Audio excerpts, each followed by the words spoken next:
देश के प्रधानमंत्री जो विश्व के इतने बड़े नेता हैं, उनकी सुरक्षा के काफ़िले को इतनी देर तक रोकना, ये बहुत बड़ी दुर्भाग्यपूर्ण घटना पंजाब में घटित हुई है। और आपने देखा भी कि जब देश का मुखिया को इस तरह की सिक्योरिटी में लकूना है, तो फिर आम आदमी कैसे सुरक्षित पंजाब में है, ये सोचने का विषय है। पीएम का काफिला चलता है तो कुछ समय पहले सारी बंद कर दिए जाते हैं रास्ते, सारे सेफ्टी पूरे गए, लेकिन चिंजी का सहारा है कि हमें तो अचानक ही प्लान बनाया गया। कोई अचानक नहीं होता। जब उस प्रांत का मुखिया चन्नी जी आप कह रहे हैं, तो सारी चीज़ें उनके मैं ये समझता हूँ कि उनके सब जानकारी में होते हुए, और इस खेल में वहाँ की सरकार भी शामिल है, वरना बिना सरकार के इस तरह के कोई घटिया काम हो सकता है क्या? जब पीएम आते हैं तो बड़े अधिकारी साथ रहते हैं, वहाँ के सीएम साहब लगा लो या बड़े अधिकारी, लेकिन वहाँ की सरकार के कोई भी साथ नहीं है। क्या कहना चाहेंगे आप?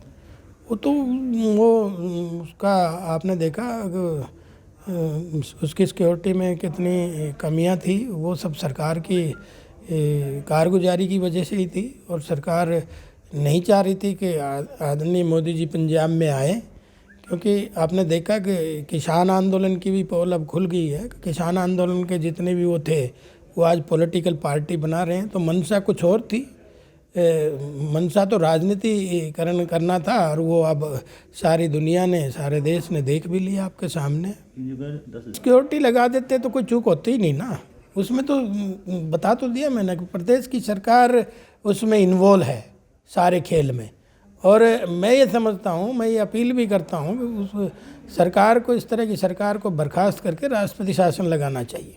मोदी जी ने कल एक संदेश भी दिया कि मैं वापसी लौट गया हूँ। क्या कहें? मोदी जी बोले मैं घर वापसी लौट गया हूँ। अपने सीएम को धन्यवाद देना कि मैं जिंदा वापस लौटा। हाँ, उनका दर्द छलकता है। जब मेरे देश में ही, मेरे देश का मुखिया सुरक्षित नहीं है, तो कितनी बड़ी, क्योंकि आज कोई प्रदेश का ही खाली ना देश का ही नेता नहीं है, आज तो ग्लोबल लीडर है आदरणीय मोदी जी। तो इस तरह की चूक जब मेरे देश में ही होती है, तो निश्चित तौर पे उसका इलाज तो देर सवेर होगा। पंजाब में करोड़ों रुपए की परियोजना का शिलान्यास भी करना था प्रधानमंत्री जी ने। देखिए, गए तो पंजाब को कुछ देने के लिए थे, करोड़ों रुपए की शिलान्यास होने थे, उद्घाटन होने थे।